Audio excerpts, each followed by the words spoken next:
নমস্কার সকলকে স্বাগত। আমি প্রগতি শুরু করছি আজকের সংবাদ। চলছে কলেজে কলেজে সেমিস্টারের পরীক্ষা, আর পরীক্ষা দিতে আসছে ছাত্ররা গলায় গেরুয়া উত্তরীয়, হাতে বাঁশের লাঠি নিয়ে। তা দিয়েই চলল বেলদা কলেজের ছাত্র সংসদের রুমে ভাঙচুর। এই ঘটনায় রীতিমতো আতঙ্কিত সাধারণ ছাত্রছাত্রী থেকে পরীক্ষার্থীরা। সমাজ ব্যবস্থা কোন দিকে যাচ্ছে সেই প্রশ্ন সাধারণ মানুষের।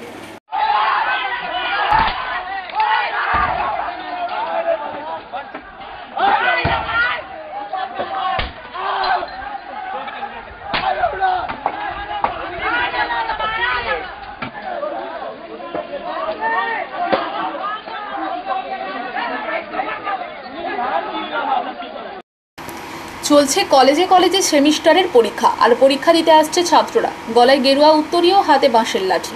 তা দিয়েই চলল বেলদা কলেজে ছাত্র সংসদের রুমে ভাঙচুর। এই ঘটনায় রীতিমতো আতঙ্কিত সাধারণ ছাত্রছাত্রী থেকে পরীক্ষার্থীরা। সমাজ ব্যবস্থা কোন দিকে যাচ্ছে সেই প্রশ্ন সাধারণ মানুষের। উল্লেখ থাকে, বিদ্যাসাগর বিশ্ববিদ্যালয়ের অধীন সমস্ত কলেজে চলছে সেমিস্টারের পরীক্ষা, আর খড়গপুর কলেজে ছাত্রছাত্রীরা পরীক্ষা দিচ্ছে বেলদা কলেজে। বিশ্ববিদ্যালয় থেকে কড়া নির্দেশ রয়েছে, কোনোভাবেই মোবাইল নিয়ে পরীক্ষা কেন্দ্রে প্রবেশ করা যাবে না। আর বেলদা কলেজের গেট কিপার থেকে শুরু করে সকলেই মোবাইল নিয়ে যাতে পরীক্ষা কেন্দ্রে না প্রবেশ করেন তা বারে বারে বলা সত্ত্বেও বেশ কিছু ছাত্র মোবাইল নিয়ে পরীক্ষা কেন্দ্রে প্রবেশ করেও টুকলি করা শুরু করে, আর তার প্রতিবাদ করে ছাত্র সংসদের সদস্যরা। তারা কলেজের অধ্যাপকদের বিষয়টি দেখার কথা বলে, আর তা নিয়ে চলে নানা জটিলতা। শুক্রবার খড়গপুর কলেজের বিদ্যার্থী পরিষদের বেশ কিছু সদস্য এসে বেলদা কলেজের ছাত্র সংসদের অফিসে ভাঙচুর চালায়। তাদের ভাঙচুরের দৃশ্য দেখলে যে কোনো শিক্ষিত মানুষ আঁতকে উঠবেন। এরপরে বেলদা থানার পুলিশ এসে অবস্থা স্বাভাবিক করে সমস্ত ছাত্রছাত্রীদের বাড়ি পাঠায়। পাশাপাশি বেলদা কলেজের পক্ষ থেকে খড়গপুর কলেজের অধ্যক্ষদের সঙ্গে কথা বলা হয়। তবে ছাত্র সুলভ আচরণ যে বর্তমানে আর নেই সেই চিত্র ফুটে উঠল শুক্রবার, যদিও বেলদা কলেজে এই ধরনের পরিবেশ দীর্ঘদিন ধরে ছিল না।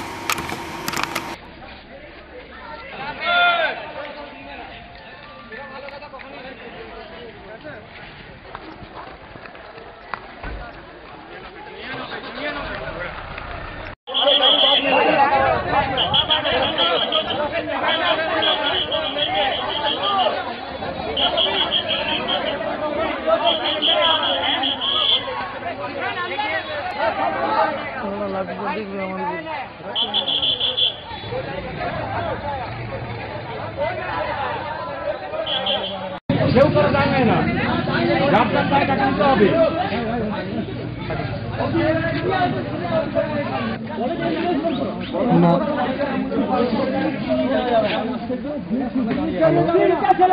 আচ্ছা, আপনার আওয়াজ ব্রেক হচ্ছে।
হঠাৎ করে ইউনিয়নের কিছু ছেলেরা ওখান থেকে নিজেদের হাতে রড নিয়েছে, আমাদের উপর অ্যাটাক করেছিল।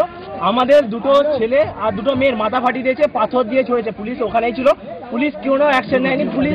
পুলিশের সামনে আমাদেরকে মারা হয়েছে। কেন ওটা কালকে একটা ছেলের ফোন চুরি হয়ে যাওয়ার জন্য সে ইউনিয়ন অফিসে বলেছিল এখানে চুরি হয়ে যায়, এটা তো আপনার দেখার দায়িত্ব, এটা কি চোর এলাকা, এটা বলে তাকে অফিসে ঢুকিয়ে মেরেছিল। তো আমাদের সেখানে পুলিশ এসে ওই সব ঝামেলা মিটিয়ে দিল। আজকে ওরা আবার সেই ক্ষোভ বশত আমাদের উপর হামলা চালিয়েছে। কোন ইউনিয়ন? এটা টিএমসি ইউনিয়ন ছিল, বেলদা কলেজে টিএমসি ইউনিয়ন ছিল। তারা অভিযোগ করছে যে তোমরাই ইউনিয়ন অফিসে গিয়ে ভাঙচুর চালিয়েছো। প্রথমে আমাদের ছেলেদেরকে মারা হয়েছে, আমরা যখন প্রথমে ওই ছেলেটাকে রেস্কিউ করতে গেছিলাম তারাই প্রথম আমাদের উপর আক্রমণ করেছে। আমরা কোনো আক্রমণ বা কিছু করিনি। তোমাদের কজন আহত হয়েছেন? আমাদের টোটাল 4 জন আহত হয়েছে, 2 জন ছেলে 2 জন মেয়ে, আর একজন আমাদের ওই মেসের সামনে যেখানে আমি থাকি সেখানে একজন শুয়ে আছে। কি পরীক্ষা ছিল আজকে? আজকে আমাদের এমডিসি মাল্টি ডিসিপ্লিন কোর্সের পরীক্ষা ছিল। তোমার নাম? আমার নাম অগ্নিপথ দালাল। বাড়ি মেদিনীপুর। কোন কলেজ থেকে এসেছিল পরীক্ষা দিতে? আমি খড়গপুর কলেজ থেকে এসেছি। আর কি আছে? আর আপনাদের কলেজে এই ধরনের একটা ঘটনা ঘটেছে ছাত্র পরিষদের সঙ্গে, কি বলবেন এই বিষয়ে?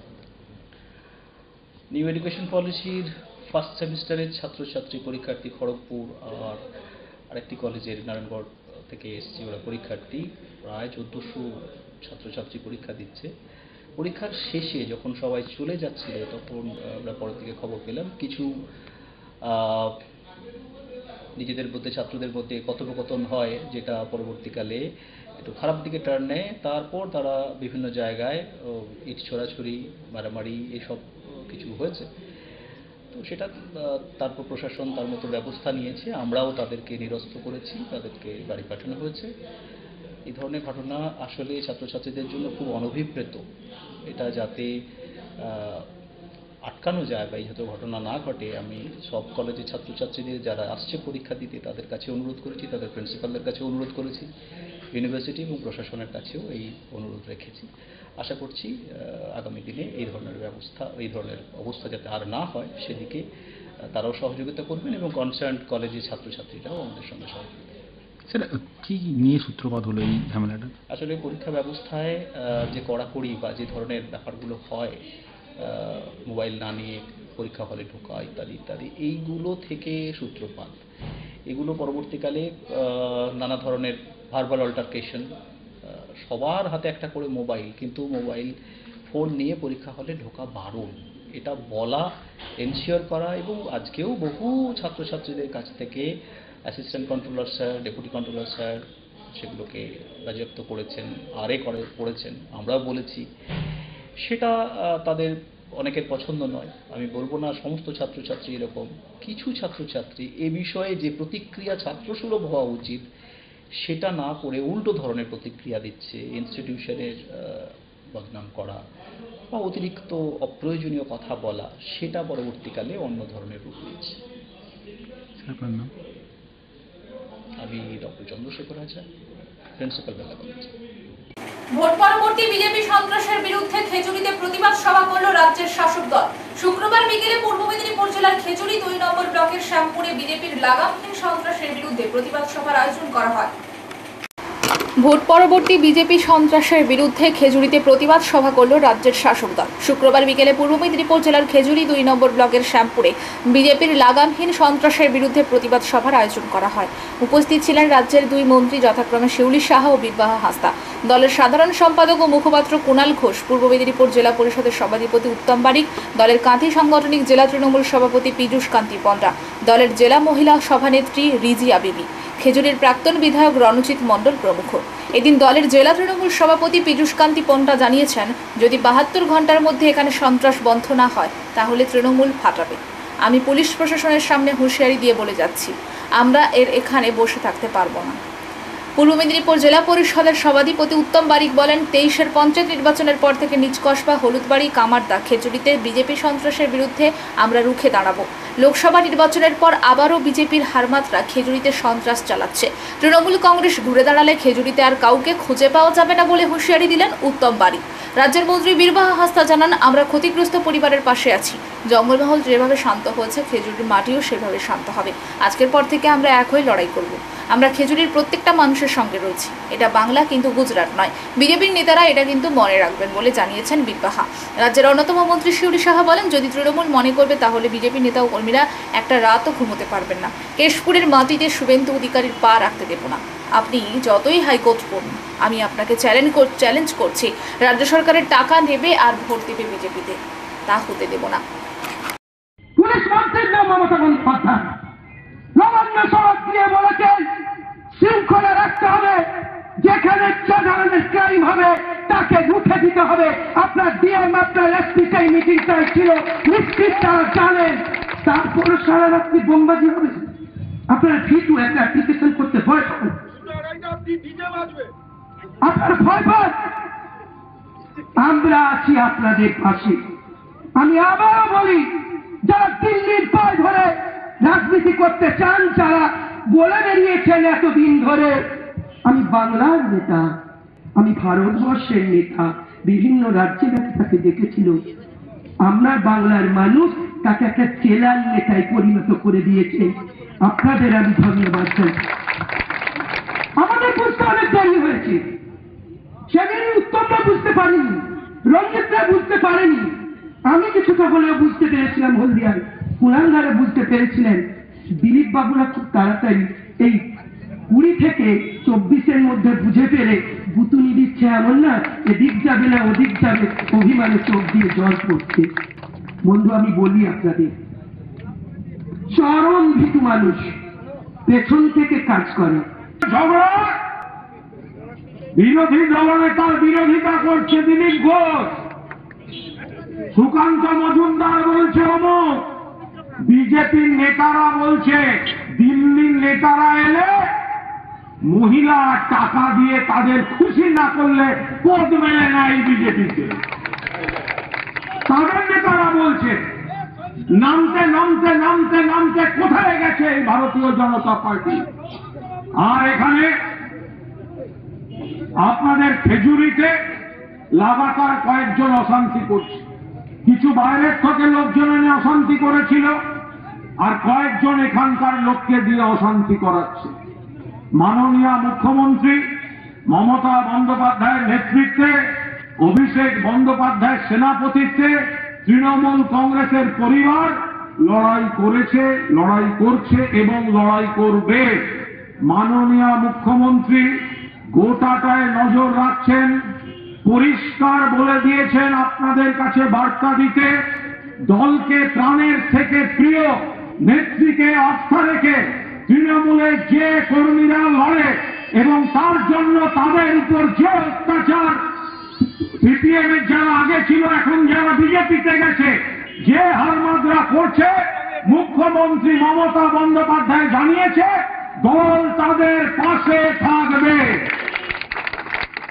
যাদের বড় সড়ো ক্ষতি হয়েছে এখান থেকে সাংগঠনিক জেলা সভাপতি খেজুরি 1 খেজুরি 2 কম্পাইল করে একটা রিপোর্ট পাঠাবেন যত তাড়াতাড়ি সম্ভব। কিছু আমি পেয়েছি কিন্তু একসঙ্গে কম্পাইল করে দেবেন।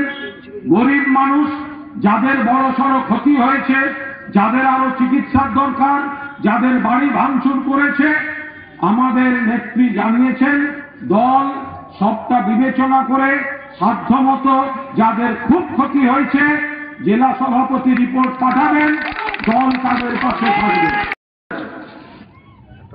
তার অনেক দৃষ্টান্ত, অনেক উদাহরণ রয়েছে, বিস্তারিত বললে সময় অনেক লাগবে। অত্যাচার বন্ধ করার জন্য আবেদন করব তৃণমূল কংগ্রেসের একজন কর্মী হিসাবে, মমতা বন্দ্যোপাধ্যায়ের একজন সৈনিক হিসাবে, খেজুরির মাটিতে, খেজুরির পবিত্র ভূমিতে যাতে শান্তি সম্প্রীতি বজায় থাকে তার জন্য সর্বপ্রথম আবেদন করব। তবে একটা কথা মনে রাখবেন, পিছাতে পিছাতে যখন মানুষের দেওয়ালে পিঠটা থাকে, সেদিন যখন তৃণমূল কংগ্রেস ঘুরে দাঁড়াবে আর কিন্তু কাউকে আগামী দিনে খুঁজে পাওয়া যাবে না, এটা সাবধান। এই বার্তাটা আপনাদের সামনে দিতে আমরা চাই না রাজনৈতিক সন্ত্রাসের পরিবেশ তৈরি হোক। আপনি নিজের পৈতৃক ভিটেতে বসবাস করেন, এটা আপনার সাংবিধানিক অধিকার। সেই পৈতৃক ভিটে আপনার কেউ ভাঙচুর করবে, সেই পৈতৃক সম্পত্তি আপনার কেউ বাড়ি লুট করবে, কারোর বাড়িতে আগুন দিয়ে দেওয়া হবে, কারোর উপরে অমানবিক শারীরিক নির্যাতন করা হবে। ফের সন্দেশখালী ঘটনার পুনরাবৃত্তি এবার এগরার অস্থি চকে। বিজেপি কর্মীর বাড়িতে গিয়ে গৃহবধূকে তুলে নিয়ে গিয়ে ধর্ষণের চেষ্টা, এলাকায় তীব্র উত্তেজনা। বৃহস্পতিবার রাত 11টা নাগাদ পূর্ব মেদিনীপুর জেলার এগরা 2 নম্বর ব্লকের অস্থি চকে বিজেপি কর্মী গোপাল পয়নার বাড়িতে হামলা চালায় তৃণমূল আশ্রিত দুষ্কৃতীরা। ফের সন্দেশখালীর ঘটনার পুনরাবৃত্তি এবার এগরার অস্থি চকে। বিজেপি কর্মীর বাড়িতে গিয়ে গৃহবধূকে তুলে নিয়ে গিয়ে ধর্ষণের চেষ্টা, এলাকায় তীব্র উত্তেজনা। বৃহস্পতিবার রাত 11টা নাগাদ পূর্ব মেদিনীপুর জেলার এগরা 2 নম্বর ব্লকের অস্থি চকে বিজেপি কর্মী গোপাল পয়রার বাড়িতে হামলা চালায় তৃণমূল আশ্রিত দুষ্কৃতীরা। গোপাল পয়রা সেই মুহূর্তে বাড়িতে বাজারে গিয়েছিলেন। দুষ্কৃতীরা গোপালের স্ত্রীকে তৃণমূলের দলীয় কার্যালয়ে তুলে নিয়ে যায়, বেধড়ক মারধর করে, এমনকি ওই মহিলার গোপনাঙ্গে আঘাত করা হয় বলে অভিযোগ। দুষ্কৃতীরা ওই মহিলাকে ধর্ষণ করার হুমকি দেয়।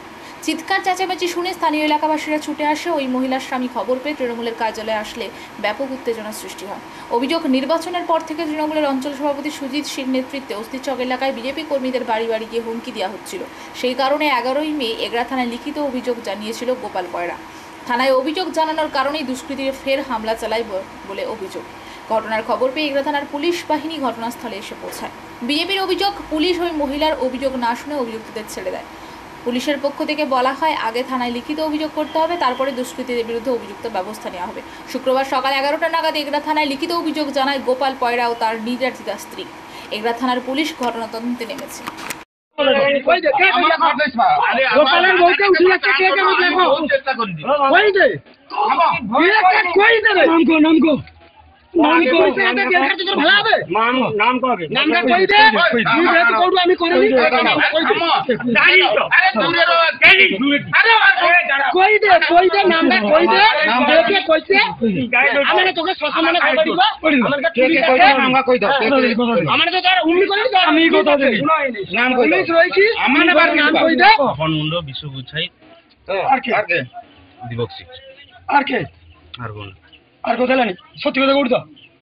কুয়েতে ভয়াবহ অগ্নিকাণ্ডে মৃত্যু বাঙালি শ্রমিকের। মেদিনীপুর শহরের শরৎপল্লীতে মৃত শ্রমিকের শ্বশুর বাড়িতে রীতিমতো শোকের ছায়া।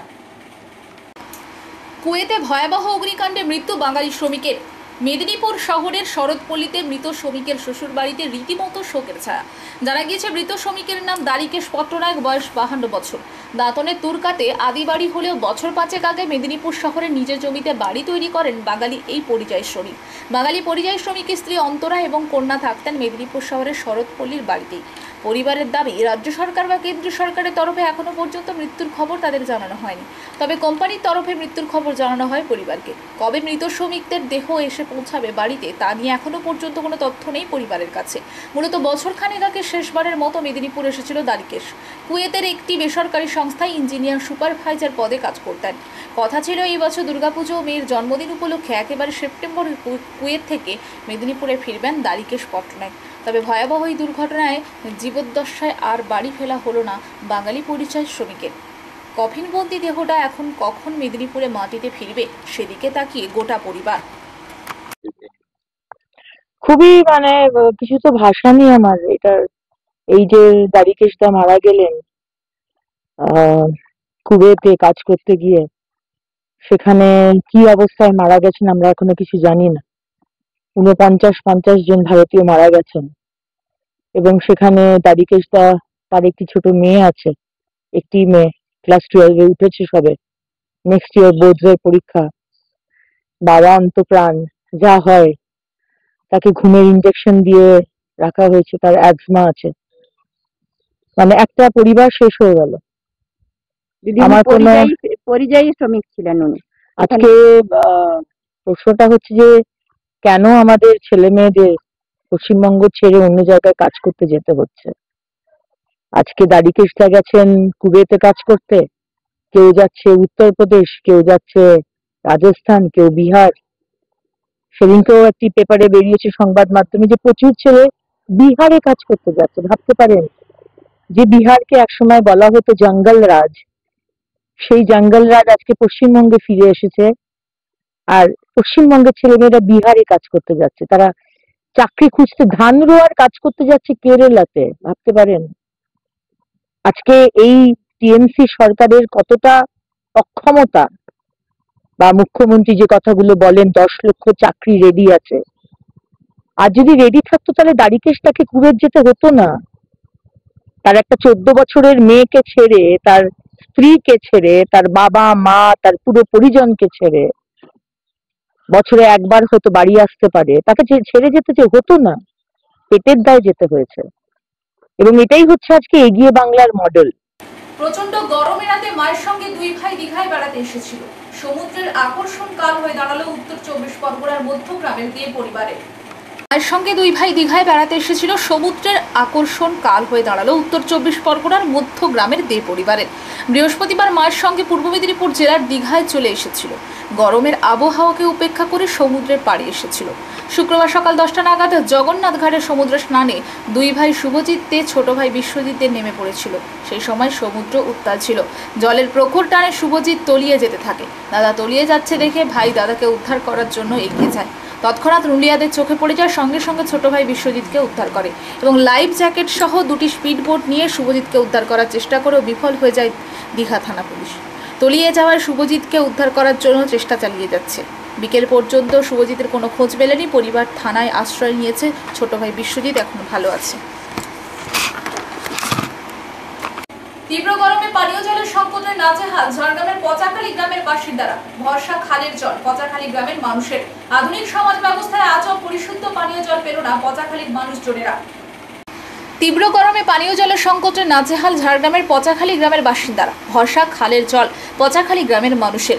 আধুনিক সমাজ ব্যবস্থায় আজও পরিশুদ্ধ পানীয় জল পেল না পচাখালীর মানুষজনেরা। গ্রামটি আসলে কার? পৌরসভার না পঞ্চায়েতের? দশকের পর দশক ধরে সেই হিসেব নিকেশ চলছে সরকারি ফাইলপত্রে। গরম পড়তেই তীব্র পানীয় জলের সংকট গ্রামে। দীর্ঘদিনের খারাপ টিউবওয়েল ঠিক করা হলেও জল পানের অযোগ্য। গ্রামে উন্নয়নের ছিটে ফোঁটাও পৌঁছায়নি। নেই রাস্তা, মিলে না সরকারি পরিষেবা। এমনকি আজও খালের জল পান করতে হয় এলাকাবাসীদের। জল থেকে দেখা দিচ্ছে শারীরিক নানা সমস্যা। পচাখালী গ্রামটি ঝাড়গ্রাম পুরসভার 4 নম্বর ওয়ার্ড ও রাধানগর গ্রাম পঞ্চায়েতের মাঝামাঝি অবস্থিত। তাই উন্নয়ন কে করবে, পুরসভা না পঞ্চায়েত, সে নিয়েই দ্বন্দ্ব। ফলে রাস্তা হয়নি, আলো নেই, পরিশুদ্ধ পানীয় জলের ব্যবস্থাও নেই পচাখালী গ্রামে। স্থানীয়দের দাবি, বারবার পঞ্চায়েত অফিস, পুরসভা প্রশাসনের কাছে দরবার করেও কোনো লাভ হয়নি। পচাখালী গ্রামে ঢোকার একমাত্র রাস্তাটি ঝাড়গ্রাম পুরসভার অন্তর্গত। ফলে রাস্তা কে করবে তাই নিয়েই দ্বন্দ্বে।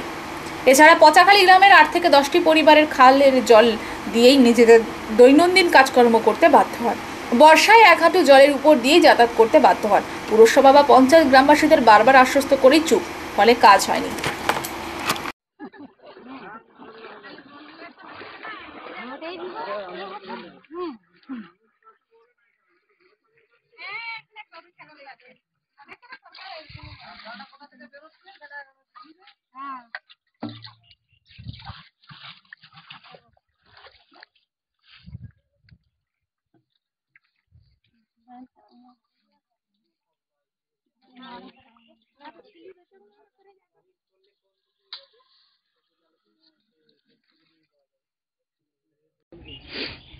দাদা বলবে এই যে খালের জল টল খায় তোমরা পরিবার মাঝে এসে বলবে এটা। হ্যাঁ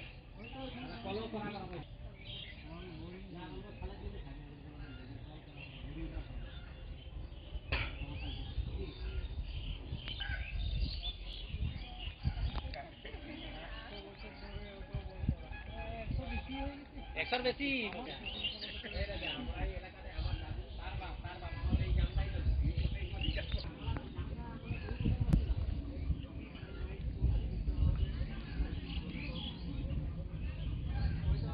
কি নাম আপনার? মহেন্দ্রী সোরেন। কি সমস্যা রয়েছে? রাস্তা, জল সমস্যা। রাস্তা নেই, জল নেই, জল খালের থেকে আনছি, খাচ্ছে বাচ্চা। রাস্তা হচ্ছে না কেন? আর কেন যে হচ্ছে না, পঞ্চায়েত বলছে করে দেবো, আর পৌরসভাও বলছে করে দেবো, কেউ তো করে দিচ্ছে। কোন এলাকা? পঞ্চায়েত? এই দাঁড়িয়ে আছে এইখানটা অঞ্চল, ওই 2 পা পেরিয়ে গেলে সেটা পৌরসভা। ওই মানে এই টানা পড়ায় কি কাজ হচ্ছে? হ্যাঁ, কি জানি, বলতে পারছি না, সেটা অতটা আমি জানি না। তো মনে হচ্ছে ওই টানা পোড়ান হতেই কাজ হচ্ছে না। সংবাদ এই পর্যন্ত। নমস্কার।